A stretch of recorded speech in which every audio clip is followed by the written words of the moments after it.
A mile from the city, two small figures crouched atop a massive pile of assorted junk. Their hazel eyes darted as they rummaged feverishly among rusty cans, old toys, crushed boxes, crumpled cartons, and broken bits of who knows what. A soft rain drizzled. Sirens blared in the distance. Humming lamps shone on the figures. Identical twins with the same shoulder-length brown hair, the same long, lanky limbs, and the same ill-fitting red raincoats. Their names were Charlotte and Sonja, and the only way to tell them apart was the mole above Charlotte's right cheek. "We'd better go," Sonja said impatiently. "It's getting late." "Just a minute longer," begged Charlotte. She picked up a miniature plastic arm and shoved it into a bag strapped over her shoulder. What she really wanted was a very simple thing, a piece of wood. But a spare piece of wood was an extremely rare thing in the outskirts, or anywhere else for that matter. "I don't want to run into any enforcers this time," insisted Sonja. Charlotte shrugged. "They never catch us. One day they will, and we'll be thrown into some juvenile prison filled with scrummagers and other troublemakers." "Will you relax?" Sometimes Charlotte wondered how they could be sisters at all. Sonja had no guts. A flashlight's beam raked across the hills of trash. Charlotte froze.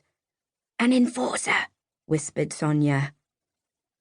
A figure in a black slicker and rain goggles appeared on the wet asphalt below. He wore an armband with a lightning bolt emblazoned across it. "I see you, scrummagers," he yelled. "This is city property." "Come on," cried Sonja, grabbing Charlotte's arm. Charlotte did not budge. Something else had caught her eye. From a mass of smashed tiles and scrap metal, she snatched up a broken but solid oak table leg. She held up the piece of lumber, beaming. "Bingo!" Sonja pulled Charlotte with a firm jerk. They slid to the ground, ran between the piles of junk, and slipped through a narrow gap in the fence. The enforcer blew 3 short, sharp whistles and charged after them out of the yard. The twins flew down the empty street, past more junkyards and trash heaps. Rain City loomed in the distance.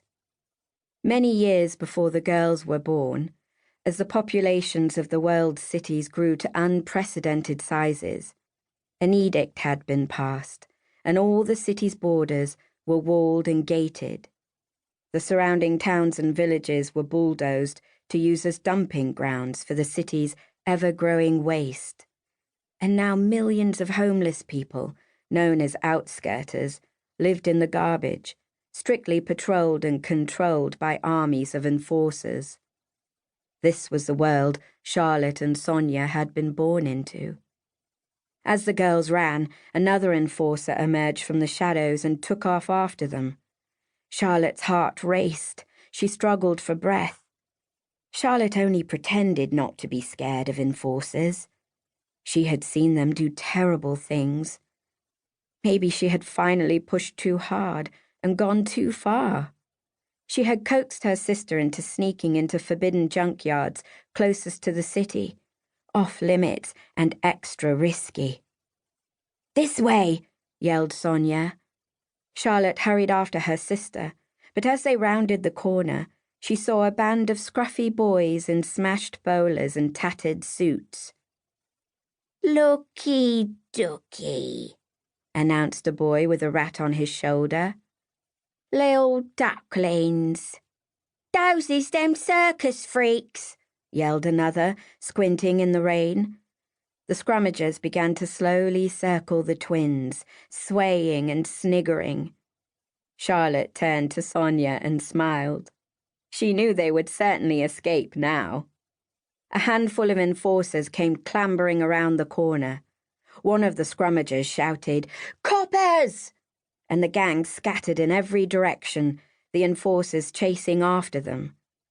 The twins dashed away and hid under an overturned incinerator. They waited, trembling, as the goggled men with clunky batons chased the ragged boys. A minute later, the street was quiet. Sonja peered through metal slats. "All clear," she whispered. Charlotte crawled out after her sister. "I'm sorry," she muttered. "You nearly got us caught again." "But we weren't, were we? And look what I found." Charlotte held up the table leg. "It was worth it, wasn't it?" Sonja tried not to smile. "If it wasn't for those scrummagers, we'd be locked in the back of a van right now, on our way to prison." "I hope they got away." "I hope they didn't." Charlotte never could understand why Sonja hated scrummagers so much. They were orphans, just like them. Before she could respond, an air horn blasted. 10 o'clock. They were late again.